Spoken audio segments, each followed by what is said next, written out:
Good day, everybody, and welcome to another edition of the Military and Foreign Affairs Network. I am your host, the voice of reason. Today, we are continuing our ongoing coverage of the war between the Russian Federation and Ukraine. So today, the ongoing Ukrainian offensive continues. Again, we are met with complete silence on the Ukrainian end of the information spectrum. Usually, when the Ukrainian military, the Ukrainian state, is this silent about military operations, things are normally not going well.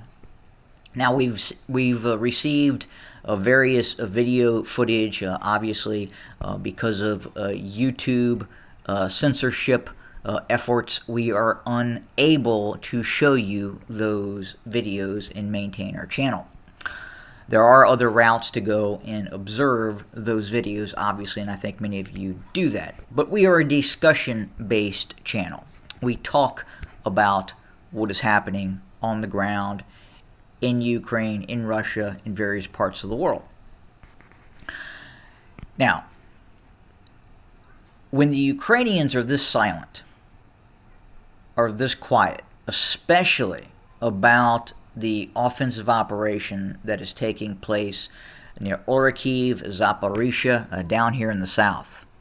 This area is the most concerning right now for the Ukrainians. It does appear that that military operation that was launched by the Ukrainians has met utter failure.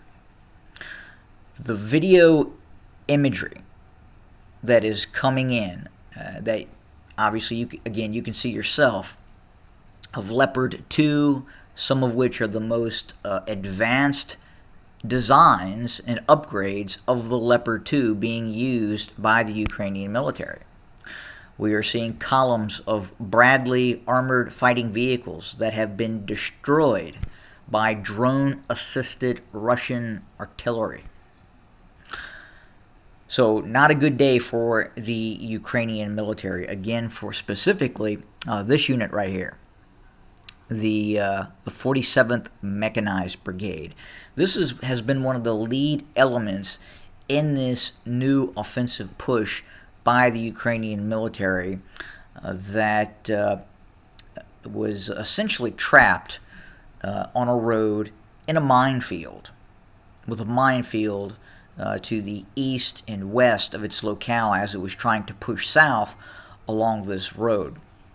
At the same time, if you look at some of this video footage, you can see the tactical failure as well, not just the strategic failure of launching this offensive, but the tactical failure in terms of proper military column spacing.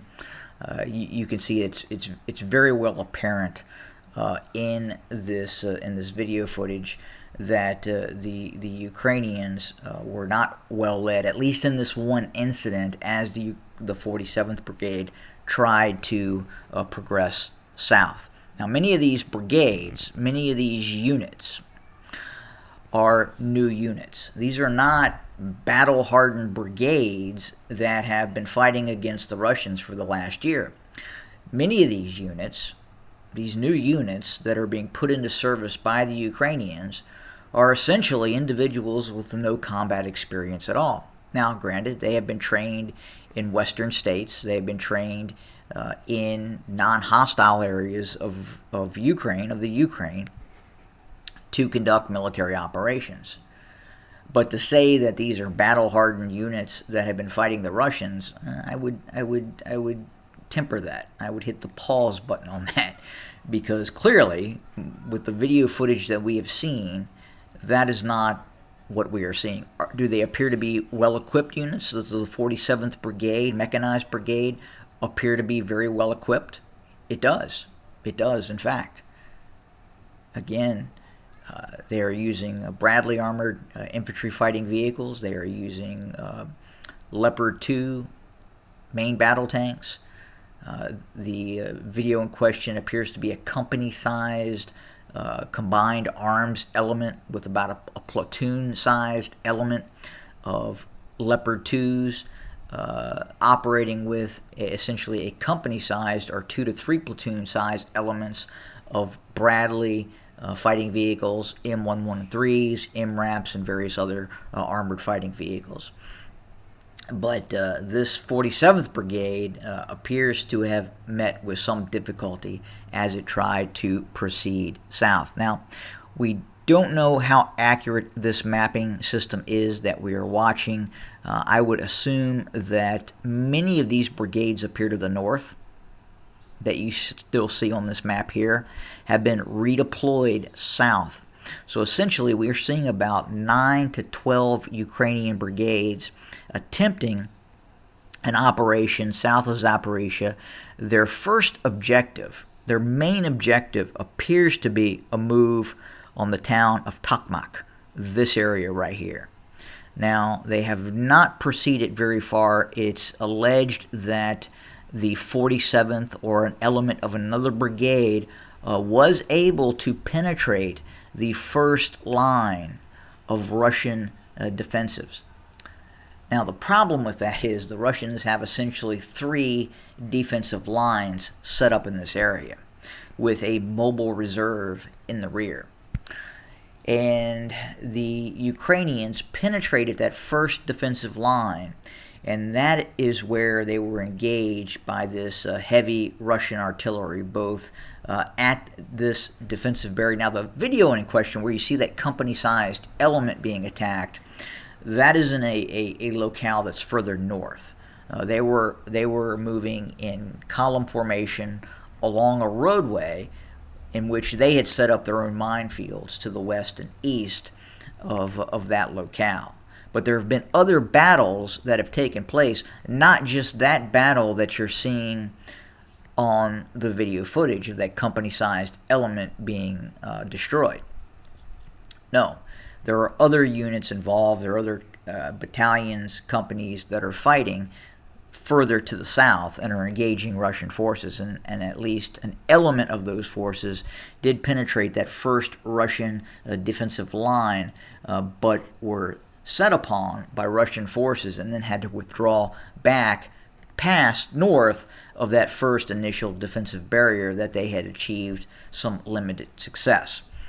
But as we had talked about in previous episodes, there are reports that the Ukrainians have sustained very large casualties, very heavy casualties in this ongoing offensive operation near Zaporizhia.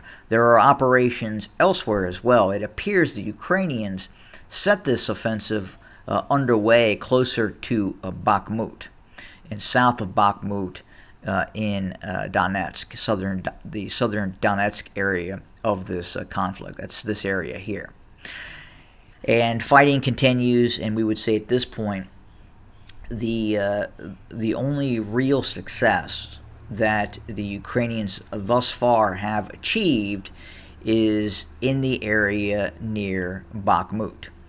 And that is north of Bakhmut, where they appear to have broken through Russian lines to the north. They are threatening the main road that runs north-south into Bakhmut at this point. Now, we're continuing to watch this very closely. Do we believe that Bakhmut is on the verge of falling back into the hands of the Ukrainians? We do not at this point. The Ukrainians are in a vicious fight in Bakhmut, and that fighting continues. And it will be a very, very long fight if the Ukrainians look to try and retake Bakhmut. And the possibility that they would retake Bakhmut at this point, we believe here at MFAN, is fairly remote. But again, the Ukrainians are at a very much a disadvantage because they don't have air superiority. They don't have aircraft. They don't have the ability to support its army on the ground with aircraft. The Russians do. The Russians are using attack helicopters. We have seen footage of Russian alligator gauge 52s, whatever you want to call them, Mi-28s, Mi-24, Mi-30s, that are operating against Ukrainian forces. We are seeing the deployment of Su-25s, Su-24s, Su-34s that are operating against Ukrainian forces. And that's going to be very difficult for the Ukrainians to overcome that lack of air ability. Now, the Ukrainians do have a robust air defense network. They do have long-range artillery systems that they are essentially using as their air force. The Ukrainian Air Force is its air defense force, trying to prevent Russian aircraft, Russian cruise missiles, Russian ballistic missiles from hitting targets.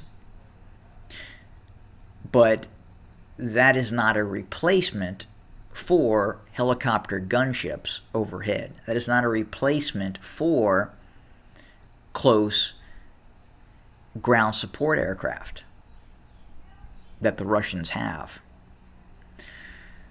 And then compounding that, the Ukrainians are facing this electronic warfare issue where some of these systems, some of these HIMARS and other systems, have been degraded in terms of their precision ability by Russian electronic warfare capability.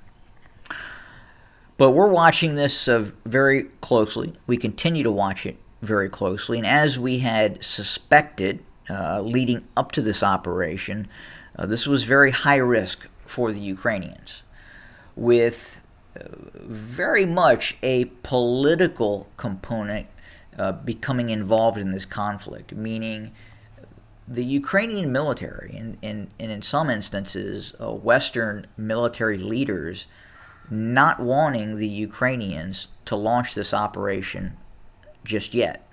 But again, there's a lot of pressure on the Ukrainians to get this thing escalated.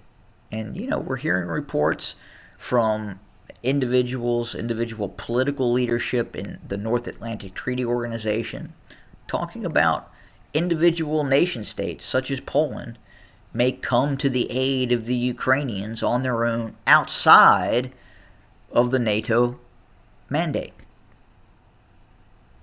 And that's going to create a quite possibly terrifying scenario where if the Poles introduce their military into this conflict, not to say that they're not doing that now in certain areas, but openly starting to support the Ukrainians on the ground, that's going to lead to something that nobody wants. And that's eventually going to lead to a Russian strike on Poland. If Polish troops cross into Ukraine, and we have Polish mechanized brigades, and we have the possibility of Polish Air Force operating over Ukraine against Russian forces, that's going to lead to a broader war, which will probably lead to a world war. So that's where we set for today. We're continuing to watch this developing offensive operation by the Ukrainians. That the main effort appears to be south of Orikhiv right now, but again, as a democracy, the Ukrainians disallow any sort of free media, free press, or any reporting, any third-party reporting that has the ability to get to the front lines and create their own reports. You can't do it. You have to take what the Ukrainian state is saying. That is the only media reports that are allowed right now. And that's unfortunate. And ultimately, there should be media coverage, independent media coverage on the ground in Ukraine right now. And partly of that, I think it's out of fear. The mainstream media right now is afraid, and they don't have the reporting capability to get reporters in there to watch this, to watch and report on this conflict. But that's where we set for today. More to come. As always, thank you for joining us. Have a good day.